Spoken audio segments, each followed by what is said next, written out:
I was handed a $10 gift card while my twin sister received a trip to Europe, unaware that I had been secretly paying their mortgage for almost 2 years. I simply pressed one button, and within a month, their perfect life was set to crumble.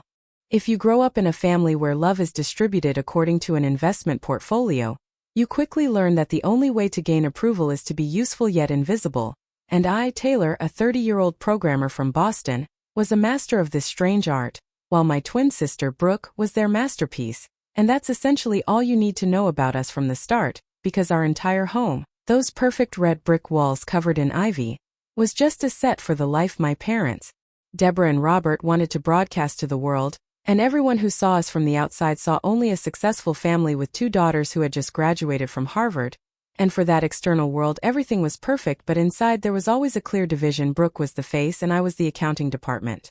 The truth is, it didn't start with a big fight, but with small, almost imperceptible things, as if I had been assigned the role of family technician, financier, and cleaner all at once since childhood, just without the gratitude or the salary, because when I was 10, I would sit for hours over my father's computer, cleaning it of viruses, while Brooke practiced her most charming smile for the school play, and my successes were always met with a quiet nod, while her even mediocre performances received thunderous applause and Deborah's delighted whispers about Brooke having that spark that I lacked. And I quickly learned then that in our house, effort wrapped in silence was always invisible, while mistakes seasoned with charm were considered art. The situation that changed everything happened a year and a half ago, when the mortgage interest rate suddenly spiked, and I remember Robert calling me, his voice shaking, talking about temporary difficulties, about needing to somehow get through this period.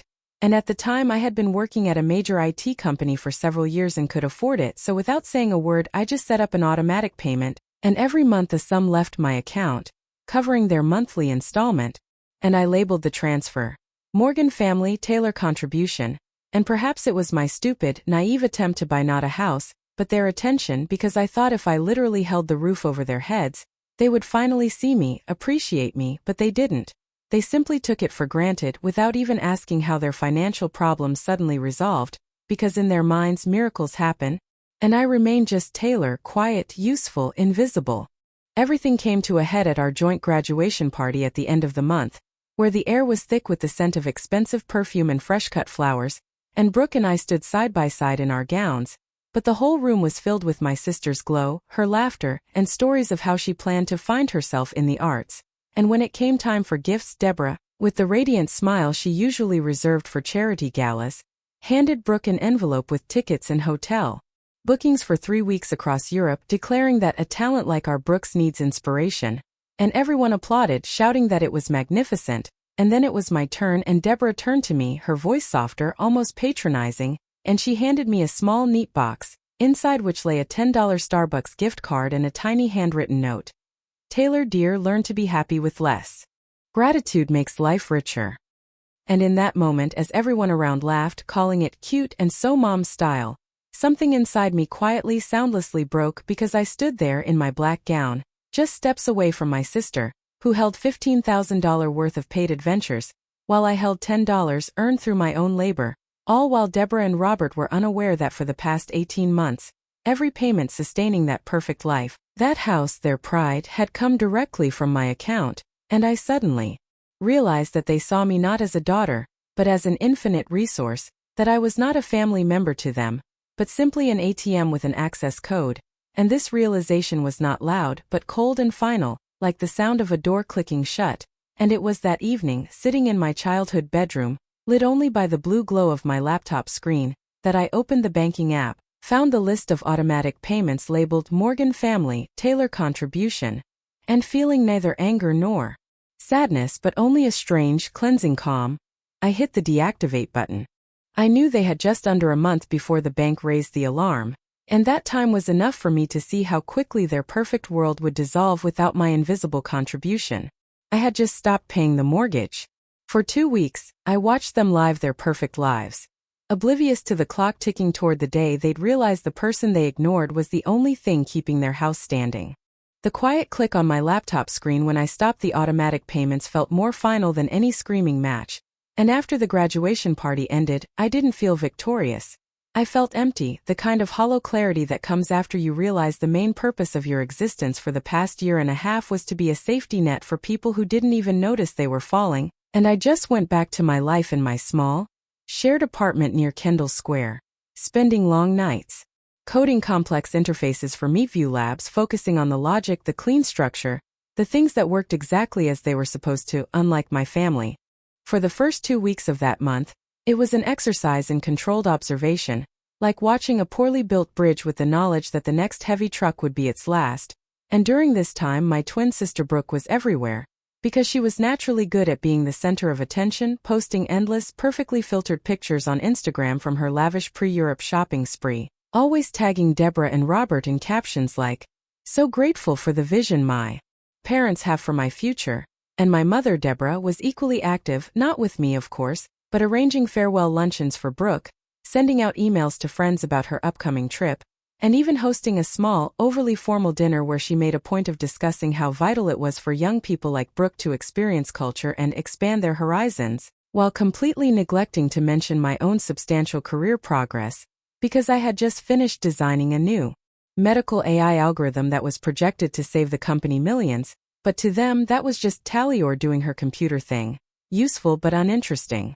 I remember one specific call with my father, Robert, 3 days after I had stopped the payment, and he called not to check on me, but to ask if I could troubleshoot his new smart TV remote, which was a typical interaction for us, and I talked him through the reset process, my voice completely flat, while I stared at the bank notification on my second screen confirming that the mortgage payment had officially been missed, and he was so distracted, so caught up in the trivial annoyance of a malfunctioning remote that he didn't even notice the slight, almost imperceptible tremor in my voice, and as soon as the TV was fixed he simply said, "Thanks Taylor, you're a lifesaver, gotta go, your mom's got a list of last-minute things for Brooke," and hung up, and I hung up too, feeling a surge of something that wasn't quite anger but a cold realization. The roof over their heads was less important than a remote control, because they truly believed that problem, the big one, was already magically solved.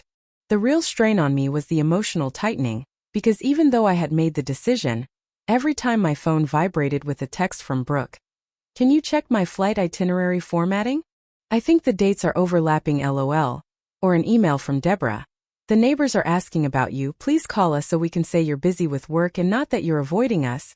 I had to clench my jaw, reminding myself why I did it, because I was tired of being the silent pillar, the one who held up the structure only to be ignored when the spotlight hit, and the dilemma was becoming sharper. They were good people to the outside world, they donated, they volunteered, they were pillar members of their community, but at home with me they were entitled, and I started questioning if what I was doing was simply revenge. But then I'd remember the $10 gift card, the years of invisibility, the sheer audacity of them never once asking how the mortgage got paid, and the feeling would solidify back into a boundary, a hard, necessary line. The tension started to build in the background with the escalating emails, first from the bank to Robert, gentle reminders about a processing error, then more insistent messages, all of which I knew were landing in his inbox, and I could tell the situation was changing because Deborah suddenly started being unusually nice to me on the phone, a kind of forced, brittle sweetness she only used when she wanted a favor, and she called one afternoon, asking if I was coming over for the big family dinner they were hosting for Brooke before her trip, and she mentioned almost as an afterthought, "Oh, and maybe you could just take a quick look at your father's finances? He seems a bit stressed about some paperwork, you know how he is with numbers, he trusts you." And I knew exactly what was happening. They were getting anxious, but their first instinct was still to outsource their problems to me, the quiet fixer, without ever acknowledging the underlying cause. I simply said, "Sorry, Mom. Too busy coding a solution that actually matters. Maybe check with the bank? They're usually good with numbers."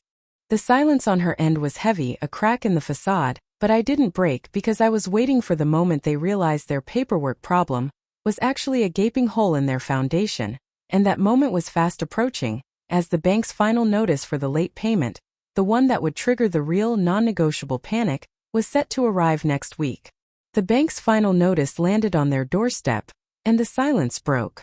They finally stopped treating me like a guest and started treating me like a criminal, demanding to know where their money was. I told them the truth, and the resulting chaos was exactly what I needed. The metaphorical bridge I'd been watching finally got hit by the heavy truck, and the impact wasn't quiet.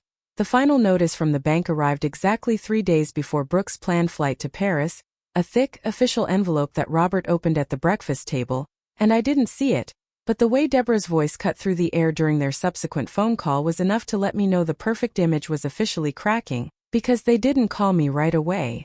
Their first frantic reaction was to call the bank, then their financial advisor, desperate to find an administrative error, a glitch in the system, anything but the truth that the payment was intentionally stopped. The call came that evening, a conference call initiated by Robert, whose usual calm, managerial tone was replaced by a ragged edge of panic that I'd only heard when his favorite football team was losing badly. And Deborah's voice was right there, too, high-pitched and defensive, almost immediately launching into accusations. "Taylor, what did you do? The bank says the account is frozen, that there's a huge discrepancy. You said you were helping your father with the finances." And I leaned back in my chair in my tiny office, looking at the city lights of Boston, and a strange sense of composure settled over me, a stillness I hadn't felt in years, and I let them talk, let them exhaust their initial burst of denial and fear, because they were finally truly focused on me, the quiet one, the invisible one. When I finally spoke, my voice was low and steady, contrasting sharply with their hysteria. "I didn't freeze the account, Dad. I stopped the automatic transfer I had set up." And the resulting silence was heavier than the one after the $10 gift card. A silence loaded with dawning comprehension. The bank didn't make an error. The payment didn't go through because I didn't send it, and Robert stammered, You were sending it? For how long? Why didn't you tell us?" And this was the core of the conflict, the moral dilemma they couldn't grasp. They were offended not that I had been keeping them afloat, but that I had dared to do it in silence, to keep a secret that exposed their own willful blindness. "For 18 months, Dad. Every payment. I didn't tell you because I was hoping you'd notice the money wasn't leaving your account, or maybe, just maybe, you'd wonder how the high interest rates magically disappeared." And Deborah then cut in, her voice trembling with disbelief. "But why stop now? We're family. You have an obligation to help us. Brooke leaves soon, we can't have this kind of stress." Her bringing up Brooke in her perfectly planned, my money-funded trip was the exact trigger I needed to drop the pretense of politeness. Obligation? I fulfilled my obligation to keep your house from foreclosure, while you were fulfilling your obligation to give your favorite daughter a European vacation and me a $10 lecture on gratitude. And the conversation quickly devolved into a bitter, hard conflict, with Robert screaming about embarrassing the family, and Deborah dramatically accusing me of betraying them, and letting success make me arrogant. And I listened, letting their unearned rage wash over me, because every word they spoke confirmed my decision, solidifying the boundary I was drawing. "I'm not arrogant, Mom. I'm just done being your financial ghost. If you want the house, you pay for it. I've done my part," I said, and then I calmly hung up the phone, ending the call before they could launch their next attack. The tension escalated the next day when Brooke texted me, not with her usual flippant tone, but with raw, uncharacteristic panic. "Taylor, what is going on? Mom is hysterical. The trip might be canceled. You can't actually be letting them lose the house over a misunderstanding, right?" And her message didn't contain concern for the mortgage or our parents, only for her canceled trip, and this utter self-absorption was the final piece of evidence I needed, cementing the fact that the entire family system was fundamentally broken, built on my silent sacrifice. And I replied with a single brutal sentence without any emojis or softening words. "It's not a misunderstanding, Brooke. It's an overdue bill." After that, I didn't answer their calls, letting the inevitable happen because the clock was ticking down to the final, non-negotiable bank deadline, which was now less than a week away, and I knew their perfect, privileged life was about to be forcibly rearranged, not by some random economic disaster, but by the quiet daughter who finally decided her peace was worth more than their perfect image. My father didn't ask for the money. He tried to steal it back. He logged into my account and tried to set up a new automatic payment for the mortgage, treating my savings as communal property. That act of entitlement was the ultimate betrayal, forcing me to introduce an element of public chaos I never intended.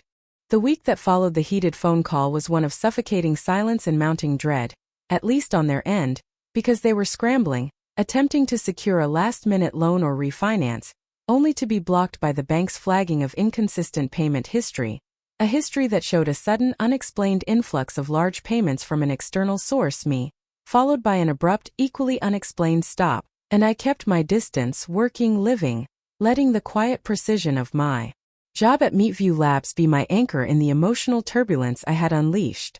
I was operating on the assumption that my parents, despite their entitlement and blindness, would eventually realize their mistake and maybe, just maybe, offer a genuine apology or a plea for help, acknowledging my contribution, but their desperation led them down a path far uglier than mere financial distress, and the betrayal came on a slow Tuesday afternoon, not as a message or a scream, but as a blinking alert on my banking app. Request to add new recurring backup payment method. I stared at the screen, a cold knot forming in my stomach, because the request was specifically linked to the recurring mortgage payment they had just missed, and the initiating name was Robert Morgan, my father, and the realization hit me like a physical blow. He hadn't called to apologize or ask for help. He had simply tried to log into my account, an account he knew the security questions for from years of my helping him with his finances, and attempted to forcibly re-establish the automatic transfer, effectively trying to reconnect my money to their liability without my permission. He treated my personal savings, earned through years of code and sacrifice, not as my property, but as a family fund, a resource he had every right to tap into whenever he deemed necessary. The calculated entitlement of this move was the final non-negotiable end of our relationship, because the $10 gift card was an insult, but this was theft, or at least the attempt at it, and for a few minutes I just sat there, the blood draining from my face, before a terrifying crystalline calm took over, and I immediately called the bank, speaking with a representative in a measured, icy tone. I need to report unauthorized access and an attempt to set up fraudulent payments. I want the log of every attempt, the time and the device used. Freeze all attempts to link external accounts and send me a full activity report. I requested, documenting every single detail, turning my shock into cold, hard evidence. This wasn't just about money anymore. It was about protecting my boundaries from people who thought they could simply walk through them, and the moral dilemma was gone, replaced by clarity. I had to expose their actions not just to them, but to a wider audience to ensure this kind of violation could never happen again, and I started drafting an email to my accountant, planning to attach the full bank records, proof of the 18 months of payments I made, followed by the logs of Robert's attempted financial intrusion, and I planned to use this information purely for legal and tax purposes, to clearly separate my finances from theirs, but my hand, tired from the tension of the past few weeks, slipped when I hit send. Instead of sending the confidential tax records only to my accountant, I accidentally included the family's old massive email thread, the one used for holiday announcements and group updates, and in seconds the screenshotted bank transfers, the evidence of my real contribution, and the attempted financial breach by Robert, were blasted out to all our extended family friends, and even some of Deborah's social club contacts, creating a public, undeniable record of what had actually been happening inside the perfect Morgan home, and by morning my phone wasn't ringing with their panicked calls. It was exploding with texts and calls from aunts, uncles and shocked neighbors asking, "Is this true? Did you really pay their mortgage? Did Robert try to use your account?" I hadn't meant to unleash the chaos publicly, but I realized this irreversible public exposure, this ultimate plot twist, was the only thing that could truly secure my freedom. The email that exposed them went viral among their community. Their perfect reputation shattered instantly. I watched from a distance as the house, their symbol of perfection, was listed for sale. When my mother finally called, she didn't apologize for the money. She apologized for the invisibility. I forgave her, but forgiveness meant walking away, and the quiet freedom that followed was the only prize I needed. The accidental mass email was the nuclear option I never intended to launch, but it was irreversible, and the perfect porcelain facade of the Morgan family shattered across the entire extended social circle, because within hours, the screenshots of the 18 labeled Taylor contribution payments, followed by the damning evidence of Robert's attempted fraudulent access, were circulating wildly, and their life, which was built entirely on appearances, collapsed instantly under the weight of the undeniable truth, leaving them publicly exposed as entitled and deceptive. Robert called me only once after the email, his voice stripped bare of all pretense and authority, sounding like a defeated old man. "Do you know what you've done, Taylor? People are calling us users, they're asking if we exploited you. You've humiliated this family," he pleaded, and I felt nothing but a quiet resolve. No, Dad. I didn't humiliate anyone. I just stopped hiding the truth you chose to ignore. You humiliated yourselves when you tried to steal from your own daughter. And the weight of that truth made him hang up without another word, because there was no defense left, no lie to tell. The climax arrived quickly and brutally.